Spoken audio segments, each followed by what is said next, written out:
राम राम सा नमस्कार आदाब सत श्री अकाल। एक बार फिर से आप सभी रो स्वागत है मारी कक्षा यूट्यूब चैनल माते। और आज अपन शुरू करने जा रहे हाँ PYQ सीरीज रे महीने राजनीति विज्ञान री दूसरी किताब रो अध्याय नंबर 4 भारत के विदेश संबंध या इंडियाज एक्सटर्नल रिलेशन। और इन बार रे ब्लू प्रिंट रे आधार माते इन पार्ट टोटल 5 नंबर का सवाल आवेला। तो आपने इन बात ने ध्यान में रखनी है। दो सवाल तो आवेला MCQ रा मतलब अबेसदे और एक सवाल आवेला दीर्घ उत्तरात्मक प्रश्न 3 नंबर रो। तो टोटल 5 नंबर का सवाल बनेला। तो अपन है जो मुख्य तौर छोटा सवाल और एक ठीक ठाक बड़ोड़े सवाल में ध्यान देना है। निबंधात्मक प्रश्न में अपन ज्यादा ध्यान देने की आवश्यकता नहीं है। और इन वीडियो में मैंने अपा पढ़ाला बोर्ड प्रश्न पत्र रो विश्लेषण जिको 2022 ले और 2025 रे बीच रे महीने आया है। रेगुलर बोर्ड और CWSN बोर्ड, क्योंकि घनी बार रेगुलर रा सवाल CWSN में आ जावे और CWSN रा सवाल रेगुलर में आ जावे। तो बिना वक्त जाया करिया शुरू करा पहलो सवाल। पहलो सवाल है भारतीय संविधान के किस अनुच्छेद में अंतर्राष्ट्रीय शांति और सुरक्षा को बढ़ावा देने की बात कही गई है। तो इन उत्तर हो जाए अपने अनुच्छेद 51। तो भारतीय संविधान के भाग 4 में राज्य के नीति निर्देशक तत्वों में कहा गया है कि राज्य अंतर्राष्ट्रीय शांति सुरक्षा और राष्ट्रों के बीच सम्मानजनक संबंधों को बनाए रखने का प्रयास करेगा। यह भारत की विदेश नीति का एक संवैधानिक आधार है। इनो मतलब यूं है कि भारतीय संविधान रे भाग 4 रे नीति निर्देशक तत्व में अंतर्राष्ट्रीय शांति और सुरक्षा ने बढ़ावा देने की बात करियोड़ी है और आ बात करियोड़ी है अपने अनुच्छेद 51 में।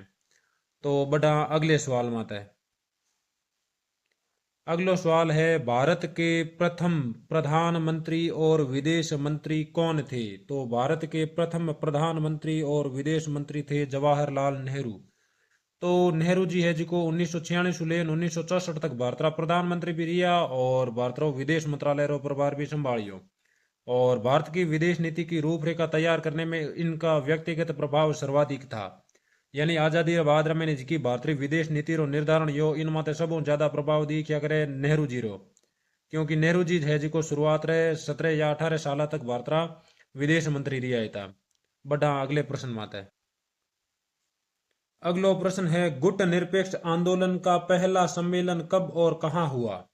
तो गुट निरपेक्ष आंदोलन का पहला सम्मेलन 1961 बेलग्रेड में हुआ। बेलग्रेड यूगोस्लाविया की राजधानी है और 1961 में पहलो है जिको गुट निरपेक्ष आंदोलन रो सम्मेलन या करे। अब किन्हीं दिमाग में आओ तो कि गुट निरपेक्ष आंदोलन कहीं है। तो द्वितीय विश्व युद्ध की समाप्ति रे बाद मैंने दुनिया है जिको दो खेमार में बंट की थी। एक तो USA रो खेमो और एक USSR रो खेमो। तो दुनिया रा घना देश है जिको USA खेमे ने ज्वाइन कर लियो और घना जना USSR खेमे ने ज्वाइन कर लियो। लेकिन घना देश एड़ा हा जिको न तो USA रे समर्थन में ने जाना चाहो तो न ही USSR रे समर्थन रे में ने। तो बेन आपा क्या करा गुट निरपेक्ष और गुट निरपेक्ष री शुरुआत करने वास्ते जिको आंदोलन यो इनो पहलो सम्मेलन यो तो अपने 1961 रे महीने यूगोस्लाविया री राजधानी बेलग्रेड रे महीने। तो देखो इन 12 महीने गुट निरपेक्ष आंदोलन की नींव बांडुंग सम्मेलन 1955 में पड़ी थी। लेकिन इसका प्रथम अधिवेशन विधिवत रूप से सितंबर 1961 में यूगोस्लाविया की राजधानी बेलग्रेड में हुआ था और इसमें 25 देशों ने भाग लिया था। अब यदि आप जानकारी ने ध्यान देखी तो गुट निरपेक्ष आंदोलन री नींव रे संबंध में सवाल रह जावे तो अपन उत्तर होना चाहिए बांडुंग सम्मेलन 1955। बांडुंग है इंडोनेशिया एक शहर अटीज है जिको गुट निरपेक्ष आंदोलन री नींव री शुरुआत या करे। लेकिन विधिवत इन शुरुआत या करे यूगोस्लाविया री राजधानी बेलग्रेड और इन सम्मेलन में ने दुनिया रा लगभग 25 देश भाग लेवे। अब आगे देखो बांडुंग से बेलग्रेड तक। तो यदि सवाल पूछ ले गुट निरपेक्ष आंदोलन की नींव कब पड़ी तो गुट निरपेक्ष आंदोलन की नींव 1955 के बांडुंग सम्मेलन में पड़ी। और इन सम्मेलन रो दूसरा नाम है एफ्रो एशियाई सम्मेलन। यानी इनमें अफ्रीका और एशिया रा जिका नया नया देश आजाद किया था वह शामिल किया था। इन वास्ते इन सम्मेलन रो नाम भी पड़ गो एफ्रो एशियाई सम्मेलन। और इसकी विधिवत स्थापना 1961 के बेलग्रेड सम्मेलन में हुई थी। यानी विधिवत रूप शुरुआत की बात करें जने तेजा वाला बेलग्रेड और यदि नींव की बात करें तो अपन उत्तर हेजा वाला बांडुंग सम्मेलन या एफ्रो एशियाई सम्मेलन 1955। बड़ा अगले प्रश्न में आता है। अगलो प्रश्न है 1960 में विश्व बैंक की मदद से भारत और पाकिस्तान ने किस संधि पर हस्ताक्षर किए। तो इन उत्तर हेजा वाला सिंधु जल संधि। आ संधि ही थी 1960 रे महीने विश्व बैंक री मध्यस्थता रे द्वारा भारत और पाकिस्तान रे बीच रे महीने सिंधु नदी रे जल रे बंटवारे ने लिए। तो यह संधि नदियों के जल बंटवारे को लेकर हुई थी। इस पर भारत के प्रधानमंत्री जवाहरलाल नेहरू और पाकिस्तान के जनरल अयूब खान ने हस्ताक्षर किए थे और विश्व बैंक ने इसकी मध्यस्थता की थी। अब यदि एग्जामिनर आपने थोड़ा घुमान सवाल पूछना चाहे तो यूं पूछ सके, सिंधु जल संधि पर भारत और पाकिस्तान के किन प्रतिनिधियों ने हस्ताक्षर किए? तो अपन उत्तर जानो चाहिए, भारत तरफ हस्ताक्षर करिया नेहरू जी और पाकिस्तान के तरफ हस्ताक्षर करिया जनरल अयूब खान। बड़ा अगले सवाल में है। अगले सवाल में तो बढ़नो पहला एक बड़े है फरका संधि, इन बारे में आप जानो देख लो। फरका संधि है जिको भारत और बांग्लादेश के बीच में योड़ी है गंगा नदी रे पानी ने लेन। यदि सिंधु जल संधि रे बारे में सवाल पूछ सके तो गंगा जल संधि रे बारे में भी सवाल पूछ सके, सॉरी फरका जल संधि रे बारे में भी सवाल पूछ सके। तो फरका जल संधि योड़ी है भारत और बांग्लादेश रे बीच में गंगा नदी रे पानी रे बंटवारे ने लेन। बड़ा अगले सवाल में है। अगलो सवाल है बांडुंग सम्मेलन या एफ्रो एशियाई सम्मेलन कब आयोजित हुआ? तो इन बारे में अपन लार चर्चा करी थी और सम्मेलन आयोजित हुए तो 1955 महीने। तो इंडोनेशिया रो एक शहर है बांडुंग और अट है जिको एशिया और अफ्रीका नव स्वतंत्र देश मतलब जिका देश नया नया आजाद दिया एनो एक बड़ो सम्मेलन हो और इन महीने है जिको गुट निरपेक्ष आंदोलन री नींव रखी जी और इन विधिवत शुरुआत ही थी 1961 महीने यूगोस्लाविया री राजधानी बेलग्रेड। तो अपन बांडुंग और बेलग्रेड दोनों बारे में याद रखना है। अब सवाल यदि यूं भी पूछ ले एफ्रो एशियाई सम्मेलन कब आयोजित हुआ तो इन उत्तर भी अपन होना चाहिए 1955, क्योंकि बांडुंग सम्मेलन ने अपन एफ्रो एशियाई सम्मेलन रे नाम भी जाना। बड़ा अगले सवाल में आता है। अगलो सवाल है भारत ने अपना पहला परमाणु परीक्षण कब किया? तो भारत ने अपना पहला परमाणु परीक्षण किया था मई 1974 में और वो परीक्षण राजस्थान रे पोखरण में ने करियो तो और भारत है जिको इन्हें नाम दिए तो शांतिपूर्ण परमाणु विस्फोट यानी पीसफुल न्यूक्लियर एक्सप्लोजन और इनो कोड नेम हो स्माइलिंग बुद्धा। यदि आपने एग्जामिनर यूं पूछ ले छोटो सवाल स्माइलिंग बुद्धा क्या है तो स्माइलिंग बुद्धा है भारत रो पहलो परमाणु परीक्षण और भारत है जिको आप रो दूसरो परमाणु परीक्षण करिए तो मई 1998 में और ओ परमाणु परीक्षण करिए तो इन नाम दियो हो ऑपरेशन शक्ति। ऊपर नाम तो हो स्माइलिंग बुद्धा और इनो नाम है ऑपरेशन शक्ति और ओ परीक्षण भी राजस्थान रे पोखरण में नहीं हो। बड़ा अगले सवाल में आता है। अगलो सवाल है निम्न में से कौन पंचशील के सिद्धांतों से संबंधित है? तो इनमें है जिको भारत और चीन है जिको पंचशील रे सिद्धांतों संबंधित है।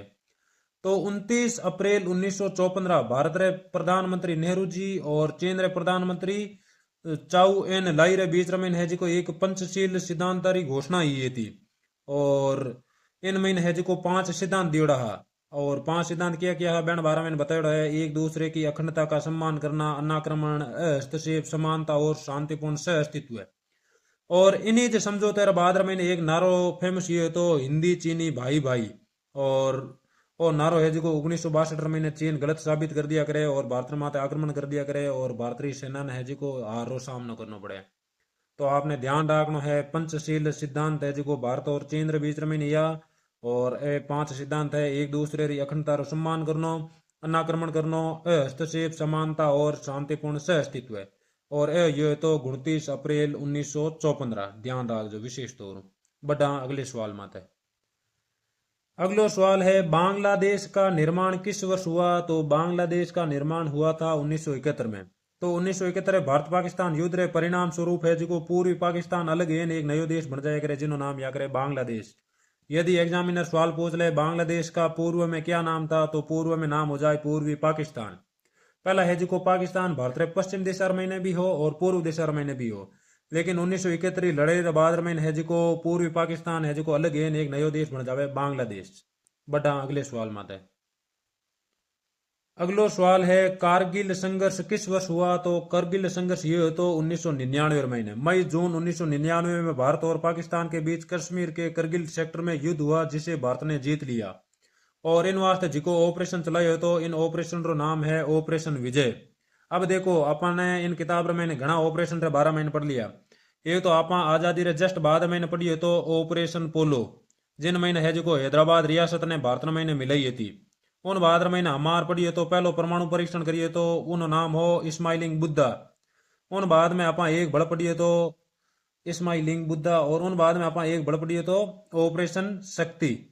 और अब नाम एक नयो नाम आएगा ऑपरेशन रो, जिनो नाम है ऑपरेशन विजय। तो आपने इन सब लगभग ऑपरेशन का नाम ध्यान रखना है, यदि एग्जामिनर सवाल पूछना चाहे तो पूछ सके। तो ऑपरेशन विजय है जी को चलाए तो करगिल रे महीने जीत रे वास्ते, ऑपरेशन शक्ति द्वितीय परमाणु परीक्षण, ऑपरेशन स्माइलिंग बुद्धा या कोड नेम स्माइलिंग बुद्धा प्रथम परमाणु परीक्षण, ऑपरेशन पोलो हैदराबाद ने भारत में महीने शामिल करने रे वास्ते। बड़ा अगले सवाल माते। अगलो सवाल है गुट निरपेक्ष आंदोलन के प्रणेता कौन है। और सवाल आप शायद अर्धवार्षिक परीक्षा में आयो है तो गुट निरपेक्ष आंदोलन रे प्रणेता है पंडित नेहरू, अल नासिर, मार्शल टीटो, यानी इन उत्तर जावेला उपयुक्त सभी। तो नेहरू जी और नासिर, मार्शल टीटो इन हाजी को मुख्य संस्थापक है, और सुकर्णो और एनक्रुमा भी है जो में एक मुख्य भूमिका निभाई थी। यानी लारा आप चर्चा करिए थी द्वितीय विश्व युद्ध बाद में दुनिया दो खेमार में बंट गई थी, एक अमेरिकी खेमो और एक सोवियत संघ रो खेमो। लेकिन उन टाइम जिका नया देश आजाद दिया के बे चाहता कि न तो अमेरिकी गुटर में शामिल है और न ही सोवियत संघ रे गुटर में शामिल है वहां, तो बे तय करियो कपा रहे वहां गुट निरपेक्ष, न तो इन गुटर में जावा न ही दूसरे गुटर में। तो इन वास्ते जिकी आंदोलन री शुरुआत ये थी कि इन शुरुआत करने रो श्रेय मिलिया करे नेहरू जी ने, नासिर जी ने और टीटो जी ने। बड़ा अगले सवाल माता है। अगलो सवाल है रिक्त स्थानों की पूर्ति कीजिए। श्रीलंका सरकार और तमिलों के बीच रिश्तों को सामान्य करने के लिए भारत ने 1987 में खाली जगह भेजी, तो भारत भेजी है शांति सेना, जिन आप शॉर्ट में किया करा इंडियन पीस कीपिंग फोर्सेज। तो 1987 में भारत श्रीलंका के बीच एक समझौता हुआ, और इन समझौते के तहत है जो इन शांति सेना भेजी, और इन है जो 1999 में बिना लक्ष्य हासिल करिए फांसी बुलाई ली थी। तो सवाल यूं भी पूछ सके कि भारत ने अपनी पीस कीपिंग फोर्स श्रीलंका में कब भेजी, तो आप भेजी थी 1987 में, और वापस कब बुलाई तो इन उतरे जावेला 1999 महीने, और आ है जो आप लक्ष्य हासिल नहीं करिए। तो उन बाद में आगे देखो दूसरो सवाल। भारत ने खाली जगह की नीति को आदर्श माना और शीत युद्ध के खेमों से दूरी बनाए रखी, तो इन उतरे जावेला गुट निरपेक्षता। तो भारत है जो गुट निरपेक्षता नीति ने आदर्श मानियो और शीत युद्ध रे खेमों दूरी बनाए रखी, यानी न तो सोवियत से खेमार में शामिल लिया और न ही अमेरिकी खेमार में। तो भारत ने नाटो और वार्सा संधि में शामिल होने के बजाय स्वतंत्र नीति अपनाई। अब आटे एक शब्द आयोडो है नाटो। तो नाटो है अमेरिकी खेमेरे नियंत्रण में बनियोड़ो एक सैन्य गठबंधन, और वार्सा है सोवियत संघ नियंत्रण में बनियोड़ो एक सैन्य गठबंधन। तो भारत है जी को न तो नाटो में शामिल लियो और न ही वार्सा संधि में। बड़ा अगले प्रश्न माता है। अगलो प्रश्न है 1960 में विश्व बैंक की मदद से भारत और पाकिस्तान ने खाली जगह संधि पर हस्ताक्षर किए, तो इन उत्तर जावेला सिंधु जल संधि, और आ संधि है जो आज भी दोनों देशों बीच में जल बंटवारे आधार है। ऑपरेशन सिंदूर रे बाद में है जो इन संधि ने भारत सरकार स्थगित कर दी है, तो आप इन 12 महीने भी लिख सको। चौथी खाली जगह देखो भारत द्वारा शांति सेना देश में भेजी गई, तो इन उत्तर जावेला श्रीलंका। तो 1987 में भारत और श्रीलंका के बीच में एक समझौते के तहत सेना भेजी थी, जिन्हें 1999 में बिना लक्ष्य हासिल करिया फांसी बुलाई लिए थे। तिब्बत के पारंपरिक नेता खाली जगह ने 1959 में भारत से शरण मांगी थी, तो ए जावेला दलाई लामा। तो चीन है जी तिब्बत रे माते आक्रमण कर दिया करे और इन्हें चीन में शामिल कर दे, और अट है जी दमनकारी नीतियां शुरू करिया करे। तो इन वजह बुटेरा बौद्ध धर्मगुरु दलाई लामा है जी तिब्बत ने छोड़ भारत जावे, और इन भारत चीन रा संबंध बिगड़ने की शुरुआत जावे। अगलो सवाल है 1971 में भारत और सोवियत संघ के बीच खाली जगह वर्षीय संधि और मित्रता की संधि हुई थी, तो आई 20 वर्षीय शांति और मित्रता की संधि। यानी भारत और पाकिस्तान के बीच में जिकी 1971 में लड़ाई छिड़ी थी कि उन्होंने जस्ट 1-2 महीना पहला है जो भारत और सोवियत संघ के बीच में 20 साल री एक शांति और मित्रता री संधि या करे। और इन संधि री मुख्य बात आए वे कि यदि भारत माते आक्रमण हो तो इनो मतलब वो आक्रमण सोवियत संघ माते मानो जावेला, और सोवियत संघ है जो भारतीय तरफ लड़ाई करेला। तो इन संधि रे कारण है जो 1971 युद्ध में है जो यूएसए इन भारत और पाकिस्तान के बीच लड़ाई में शामिल नहीं या करे। उन बाद में आगे देखो भारत ने खाली जगह की नीति को आदर्श माना और शीत युद्ध के खेमों से दूरी बनाए रखी, तो इन उतरे जावेला गुट निरपेक्षता। बड़ा अगले सवाल माता है। अगला सवाल है अति लघुतरात्मक प्रश्न। भारत की विदेश नीति के मुख्य निर्माता कौन थे? यानी जस्ट भारत आजादी होने बाद में विदेश नीति निर्माता हा पंडित जवाहरलाल नेहरू। क्यों? क्योंकि 1946 से लेकर 1964 तक वह भारत रा प्राइम मिनिस्टर भी हा और विदेश मंत्री भी रहा।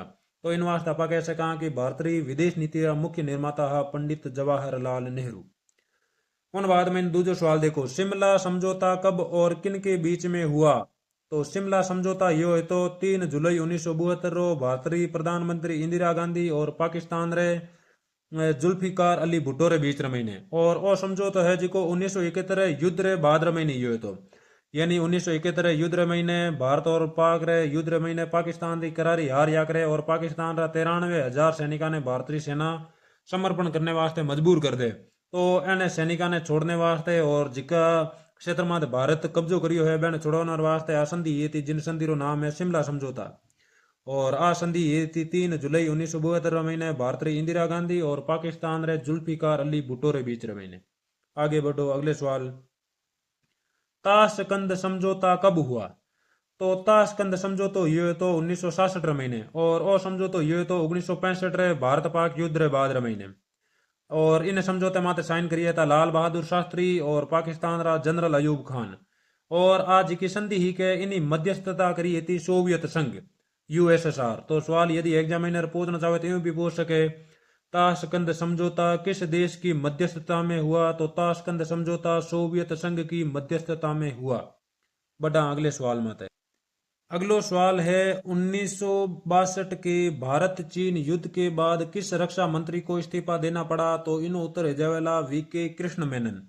तो 1962 रे युद्ध महीने है जिको भारतीय हार हो जाया करे और उन टाइम रा तत्कालीन रक्षा मंत्री या करे वीके कृष्ण मेनन और एने है जिको इस्तीफो देना पड़े। आप पढ़ दियो तो कि 1959 महीने है जिको तिब्बत महीने जिन टाइम चीन दमनकारी नीतियां लागू करिया करे तो बुटेरा धार्मिक नेता दलाई लामा है जिको भारत महीने आंसरण ले लिया करे और इनो चीन नाराज है जावे और इन्हें ये कारण मानता हुआ और दूसरा कोई कारण लेन चीन है जिको 1962 महीने भारत में हमलो कर दिया करे और भारत सेनारी इन युद्ध में हार हो जाए करे। और इन बाद में है जिको वीके कृष्ण मेनन ने आप इस्तीफा सौंपना पड़े। उन बाद में अगलो सवाल देखो, अगलो सवाल है, भारत और चीन के बीच सीमा विवाद के दो मुख्य क्षेत्र कौन से हैं? तो भारत और चीन के बीच सीमा विवाद का दो मुख्य क्षेत्र, पहला तो है लद्दाख का अक्साई चीन और दूसरा हो जाए अरुणाचल प्रदेश जिसे तब नेफा कहा जाता था, पूर्वी सेक्टर। और इन दो मुद्दा ने लेन भारत और चीन के बीच में सीमा विवाद है। उन बाद में आगे देखो छठो सवाल, 1961 में गुट निरपेक्ष आंदोलन का पहला सम्मेलन कहाँ हुआ? तो 1961 में गुट निरपेक्ष आंदोलन रो पहलो विधिवत सम्मेलन बेलग्रेड युगोस्लाविया री राजधानी में हुई। तो इन्हें 1955 रे बांडुंग सम्मेलन रे मैंने पढ़ी थी जिन आप एफ्रो एशियाई सम्मेलन भी किया करा और लेकिन इन्हें विधिवत शुरुआत है जो 1961 रे बेलग्रेड सम्मेलन रे मैंने किया करें। अगलो प्रश्न है लघुतरात्मक प्रश्न, भारत और सोवियत संघ के संबंध सदैव मधुर रहे, इस कथन के पक्ष में दो तर्क दीजिए। तो आप कह सका भारत और सोवियत संघ का संबंध है जो हमेशा मधुर रहा। इन पक्ष मैंने दो तर्क हैंगो। पहला तर्क तो हो जाए 1971 की मैत्री संधि। तो 1971 बांग्लादेश युद्ध पहला है जो अमेरिका और चीन पाकिस्तान की मदद कर रहा है। तब सोवियत संघ है जो भारत हाथ एक 20 वर्षीय शांति और मैत्री संधि हस्ताक्षर करी थी और इनू है जो भारत ने कूटनीतिक और सैन्य लाभ मिली है। तो इन्हों आप कह सका भारत और सोवियत संघ के बीच में मधुर संबंध है। उन बाद में आगे देखो, आर्थिक और तकनीकी सहयोग, सोवियत संघ ने भारत के सार्वजनिक क्षेत्र की कंपनियों जैसे भिलाई और बोकारो स्टील प्लांट को खड़ा करने में तकनीकी मदद दी थी और कश्मीर मुद्दे पर भी उसने संयुक्त राष्ट्र में वीटो पावर का इस्तेमाल कर भारत का साथ दिया था। तो इन आप बात आधार मत कह सका भारत और सोवियत संघ का संबंध है जो हमेशा में मधुर रहा है। बड़ा अगले सवाल मत है। अगलो सवाल है 1962 के भारत चीन युद्ध के क्या परिणाम हुए? यानी 1962 में भारत चीन युद्ध हुआ, इन बाद में कई रिजल्ट आए। तो सबों पहला सैन्य और राजनीतिक धक्का, भारत को युद्ध में हार का सामना करना पड़ा जिससे देश की छवि धूमिल हुई और पहली बार नेहरू सरकार के खिलाफ संसद में अविश्वास प्रस्ताव लाया गया।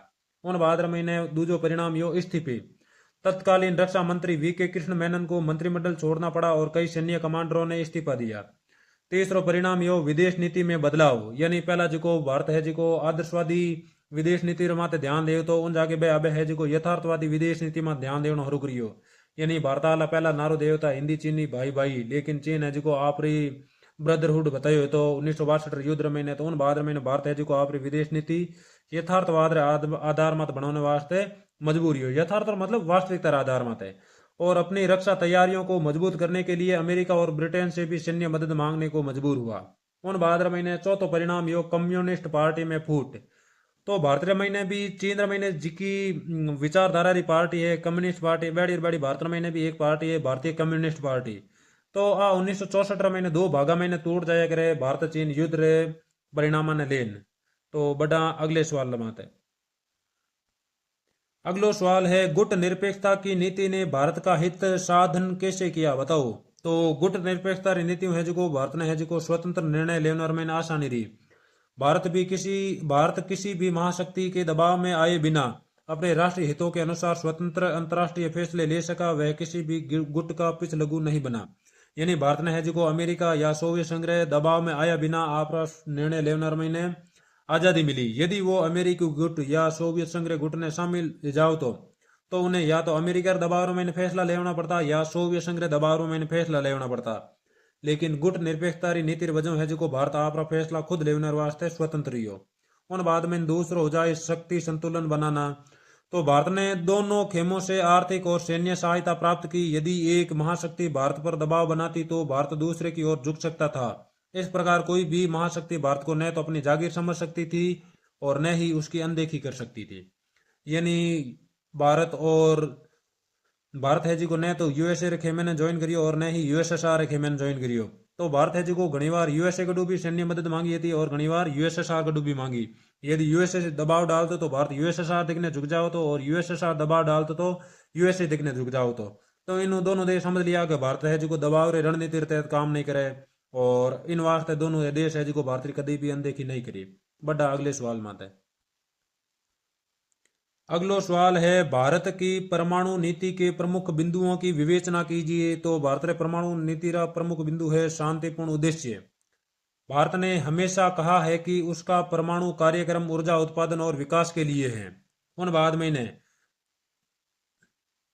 एनपीटी का विरोध यानी न्यूक्लियर प्रोलिफिकेशन ट्रीटी ही इनो भारत 1968 में ने विरोध करिए तो और 1995 की सीटीबीटी पर हस्ताक्षर करने से मना कर दिया क्योंकि ये संधियां भेदभावपूर्ण थी केवल परमाणु शक्ति संपन्न देशों के एकाधिकार को बनाए रखती थी। उन बाद में आगे देखो नो फर्स्ट यूज यानी भारत रे परमाणु नीति रो सब महत्वपूर्ण बिंदु है कि भारत है जो आप रे परमाणु हथियार रो कभी भी पहले इस्तेमाल नहीं करेला और अण इस्तेमाल वो कभी भी गैर परमाणु देशों के खिलाफ नहीं करेला। मान लो कि नौबत आएगी कि भारत ने परमाणु हथियार इस्तेमाल करना पड़े तो भारत है जो केवल और केवल उन देश के खिलाफ ही परमाणु हथियार इस्तेमाल करेला जिनगढ़ केवल पहला भी कहीं है परमाणु हथियार। जिके देश गढ़ परमाणु हथियार नहीं है उन खिलाफ भारत कभी भी है जो परमाणु हथियार इस्तेमाल नहीं करेला। आ है भारतीय परमाणु नीति यानी पहला इस्तेमाल नहीं करना और इस्तेमाल करोला तो भी गैर परमाणु देश के खिलाफ इस्तेमाल नहीं करना। बड़ा अगले सवाल में है। अगलो सवाल है भारत पाकिस्तान के मध्य तनाव के कोई दो मुख्य कारण बताइए। तो भारत और पाकिस्तान के बीच तनाव का मुख्य कारण हो जाए कश्मीर विवाद। विभाजन के तुरंत बाद से कश्मीर दोनों देशों के बीच संघर्ष की एक मुख्य जड़ रहा है। 1947, 1965 और 1999 के युद्ध मुख्य रूप से कश्मीर मुद्दे पर ही लड़े गए और पाकिस्तान इसे अपना हिस्सा मानता है जबकि भारत के लिए यह एक अखंडता का प्रश्न है। उन बाद में दूसरो विवाद कारण है सीमा पार आतंकवाद और भारत पाकिस्तान मत आरोप लगाया करे कि पाकिस्तान है जो कश्मीरी उग्रवादियों ने हथियार धन और प्रशिक्षण दिया करे और भारत में आतंकवादी गतिविधियों ने बढ़ावा देवे और आ है जो द्विपक्षीय संबंध में सब बड़ी बाधा है और इन लेन भी भारत और पाकिस्तान के बीच में तनाव है। बड़ा अगले सवाल में है।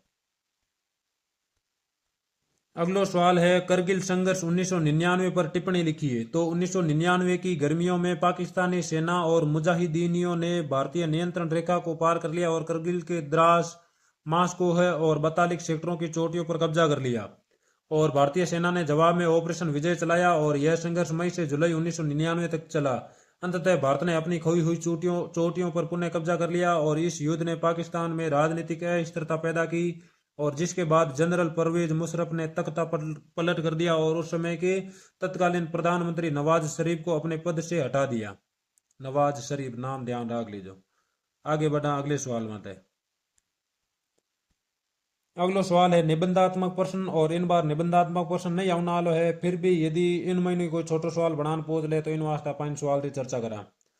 तो स्वतंत्रता के पश्चात भारत के समक्ष विदेश नीति निर्धारण में कौन कौन सी प्रमुख चुनौतियां थी और नेहरू ने इसका सामना कैसे किया, बताइए। तो 1947 में जब भारत स्वतंत्र हुआ तो दुनिया दूसरे विश्व युद्ध की तबाही से उबर रही थी और शीत युद्ध शुरू हो चुका था। भारत के सामने न केवल आंतरिक समस्याएं गरीबी और विभाजन की थी, बल्कि एक सम्मानजनक विदेश नीति बनाने की भी बड़ी चुनौती थी। अब सबों प्रमुख चुनौतियां संप्रभुता की रक्षा। भारत लंबे औपनिवेशिक शासन से आजाद हुआ था। सबसे बड़ी चुनौती अपनी कठिनता से प्राप्त आजादी और संप्रभुता को बचाए रखनी थी। किसी भी सैन्य गुट में शामिल होने का मतलब था कि अपनी स्वतंत्रता खो देना, और इन वास्ते भारत है जिको न तो अमेरिकी खेमान ज्वाइन करे और न ही सोवियत खेमाने। यानी भारत चाहो तो कि उन भारत मात्र नियंत्रण भारतीय लोग रहे, न कि कोई दूसरे देश रो। उन बाद में दूसरी चुनौती क्षेत्रीय अखंडता। देश का विभाजन हो चुका था और पाकिस्तान के साथ कश्मीर मुद्दे पर युद्ध छिड़ गया था, और देश को एकजुट बनाए रखना और सीमाओं की सुरक्षा करना यह हमारी प्राथमिकता थी। ही भारतीय विदेश नीति निर्धारण करने में दूसरी प्रमुख चुनौती। तीसरी चुनौती ही आर्थिक विकास। और जिस समय भारत आजाद हुआ उस समय भारत भीषण गरीबी से जूझ रहा था। विदेश नीति का एक लक्ष्य था तेज रफ्तार से आर्थिक विकास करना, और इसके लिए विदेशी मदद की जरूरत थी, लेकिन स्वाभिमान की कीमत पर नहीं। यानी भारत चाहो तो विदेशों में मदद मिले, लेकिन इन बदला में मदद नहीं लेने के भारतीय स्वाभिमान ने चोट पहुंचे।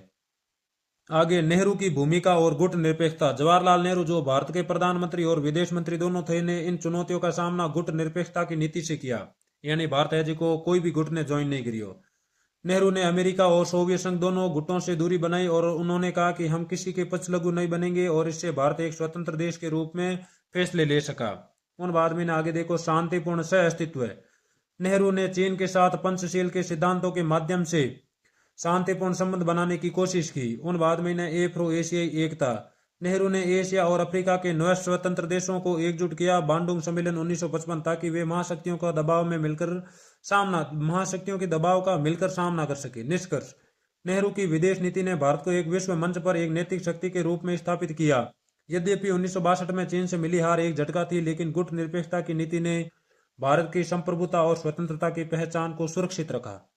अगला सवाल है, भारत चीन संबंधों की ऐतिहासिक पृष्ठभूमि से लेकर वर्तमान स्थिति तक की विवेचना कीजिए। तो भारत और चीन पड़ोसी देश है और एशिया की दो बड़ी महाशक्तियां हैं, और इनके संबंधों का इतिहास हिंदी चीनी भाई भाई के उत्साह से लेकर 1962 के युद्ध की कड़वाहट और वर्तमान सीमा तनाव तक विस्तृत है। शुरुआती दौर 1949 में चीनी क्रांति के बाद भारत कम्युनिस्ट चीन को मान्यता देने वाला पहले देशों में से एक था, और नेहरू को चीन से बहुत उम्मीदें थी। 1954 में दोनों देशों ने पंचशील समझौते पर हस्ताक्षर किए, जिसमें एक दूसरे की क्षेत्रीय अखंडता और सम्मान करने की बात कही गई थी। विवाद का उभरना, यानी शुरुआती दौर में भारत और चीन रा संबंध है जो सामान्य है। उन बारे में किन प्रकारों भारत और चीन रे बीच में विवाद या करे, उन बारे में देखो। रिश्तों में खटास तब आई जब चीन ने 1950 में तिब्बत पर कब्जा कर लिया और वहां की संस्कृति को कुचलने लगा। 1959 में दलाई लामा को भारत में शरण देने से चीन नाराज हो गया, और इसके साथ ही चीन ने लद्दाख और अरुणाचल प्रदेश के बड़े हिस्सों पर अपना दावा जताना शुरू किया। उन बाद में आगे 1962 का युद्ध। अक्टूबर 1962 में चीन ने विवादित क्षेत्रों पर भारी आक्रमण किया और भारतीय सेना इसके लिए तैयार नहीं थी। चीन ने अक्साई चीन पर कब्जा कर लिया और एक तरफा युद्ध विराम घोषित कर दिया। इससे भारत के स्वाभिमान को गहरी चोट पहुंची और संबंध पूरी तरह से टूट गई। आगे संबंधों में सुधार और वर्तमान स्थिति। 1976 में पूर्ण राजनैतिक संबंध बहाल हुए, और 1979 में अटल बिहारी वाजपेयी और 1988 में राजीव गांधी चीन की यात्रा पर गए और व्यापारिक रिश्ते मजबूत हुए। लेकिन सीमा विवाद आज भी कायम है। डोकलाम विवाद, गलवान घाटी विवाद जैसी घटनाएं आज भी भारत और चीन के बीच अविश्वास को बढ़ावा देती हैं। तो अब देखो, भारत और चीन के संबंध सहयोग और प्रतिस्पर्धा के जटिल दौर से गुजर रहे हैं। जहां व्यापार दोनों को जोड़ता है, वही सीमा विवाद और चीन की विस्तारवादी नीति दोनों को एक दूसरे से दूर रखती है। अब कुछ महत्वपूर्ण बिंदु जो परिसर दृष्टि बहुत ही ज्यादा इंपॉर्टेंट है। पहला तो 1954 पंचशील समझौता भारत और चीन के बीच में। 1955 बांडुंग सम्मेलन, एफ्रो एशियाई सम्मेलन, इंडोनेशिया। उन बाद में आगे 1960 सिंधु जल संधि, विश्व बैंक री मध्यस्थताओं भारत और पाक रे बीच रमीने। उन बाद में 1961 पहला गुट निरपेक्ष शिखर सम्मेलन बेलग्रेड रमीने।